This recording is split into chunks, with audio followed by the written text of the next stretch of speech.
হ্যাঁ গো, এ কি পোড়া পোড়া গন্ধ উঠছে? খাবার সব পুড়িয়ে দিলে নাকি? এই কই না তো, কিছু পড়ে নাই তো। ও ওইটা মনে হয় স্মোকি রাইস করলাম তো, ওই জন্য হয়তো। হ্যাঁ, প্রথমে সব পুড়িয়ে দাও, দিয়ে ওই স্মোকি রাইস নাম দাও, তাই না? যাও দেখো, ভাত পুড়ে ভূত হয়ে গেছে। তা আমি কি ইচ্ছা করে পুড়লাম নাকি? মুখ পালিশ, ঠোঁট পালিশ আর নাক পালিশ করছো, আর ধেই ধেই করে নাচছো। এই সারাদিনে কি কি যে পালিশ করছো তার নাই ঠিক। পালিশ মারতে মারতে দিন শেষ। তাহলে কপালে পোড়া খাবার ঢুকবে না, কি ঢুকবে? এই একদম খোটা মেরে কথা বলো না তো।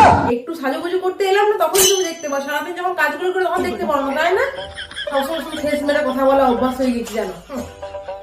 আমি ধেই ধেই করে নাচ করছিলাম, একটু নোকটা ফেটে গেছিল, সেটাকে পালিশ করতে এলাম, ঠিকঠাক করে শেপটা করতে এলাম, বুঝলে তো? দাদা যদি ভাতটা পুড়িয়ে আমি কি করবো? ও তাই, মহারানী আবার কি করবে? ও ভাতটা পুড়বে আর ভাতটা তোমাকে ডাকবে না, ও বৌদি এসো এসো, আমাকে একটু জল দিয়ে যাও, আমি পুড়ছি, তাই না? এই সকাল থেকে প্যাং মেরে সবসময় কথা বলো না তো।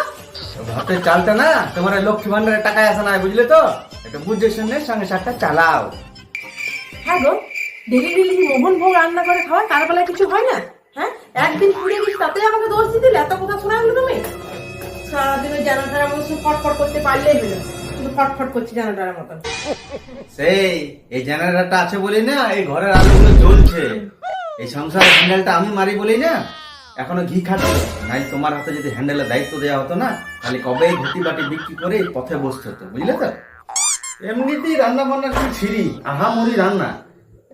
সারাদিন খেটে খুটে এসে যদি দুমুটো খেতেই না পেলাম ভালো করে, তার উপর আবার পোড়া ফ্লেভার, বাবা স্মোকি ফ্লেভার। তা রান্না বান্না ছিঁড়ি যখন না, দু চারটা কাজের লোক রাখতেও তো পারো। এমনিতেই খাবার জোটে না, তার উপর আবার রাঁধুনি। বলি টাকাটা যদি তোমার বাবা দিত তাহলে নিশ্চয়ই রাখতাম, তাতে আর দেবে না? দেবে? তাহলে যে 5 বছর আগে যে স্ক্র্যাপ মালটাকে আমার গলায় ঝুলিয়ে দিয়েছে তাকেই রাঁধতে হবে। সে আশায় বসে থাক, পারবো না আমি কাজ করতে। তা পারবে কেন? খাচার খাচার শুধু তো মুখটাই সারাদিন চলে। কখনো কখনো কখনো হাত পা গুলো একটু নাড়াও, তবেই তো কাজকর্মগুলো হবে। শুন শুন, আমার বাবা মা না আমাকে খুব আদরে মানুষ করেছিল, বুঝলি তো? তোর ঘরে ঝি খাটার লেগে আমাকে পাঠায় নাই।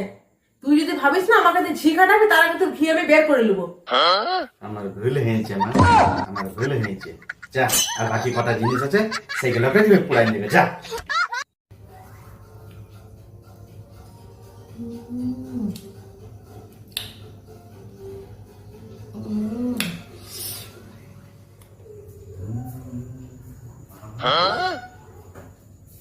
কি ব্যাপার, এই ভদ্রগুলোতে আচারের বাটিতে মুখ গুজে বসে আছো?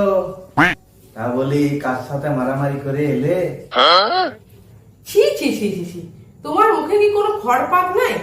কার সঙ্গে মারামারি করতে যাবো? একটু খেতে আচারটা মন হচ্ছে তাই খাচ্ছি। আহারে, আমি কি একটা তুলসী পাতা নিয়ে আছি নাকি? আমি কি কিছু জানি না, না বুঝতে পারি না, বলো দেখিনি? হ্যাঁ গো, এই খাবারটা খেয়ে একটু আচারটা নিয়ে বসলাম, এর মধ্যে তুমি এত কিছু দেখতে পাচ্ছ কি করে বলো তো? কথা ঘোরালো আমি কিন্তু বলছি না। এই ভদ্রপুর বেলা, তাও আবার আচারের বাটি। কখন খায় মানুষ? যখন। হ্যাঁ গো, তুমি তোমার সঙ্গে বললাম না আমি যে পুকুর পাড়ে একটা লোক আচার বিক্রি করতে এসেছিল, আচার একটা কিনে আনলাম, তার মধ্যে তুমি এত কিছু দেখতে পাচ্ছ? তোমার জন্য কিন্তু আচার খাওয়ার উপায় নাই নাকি? যা গরম পড়েছে না, যে যেদিক সেদিক কুকুর কেটে বেড়াচ্ছে। কি জানি বাবা, তুমি কোথায় আবার রেসিপি চালিয়ে এলে? এই তুমি এত বড় কথাটা বলতে পারলে?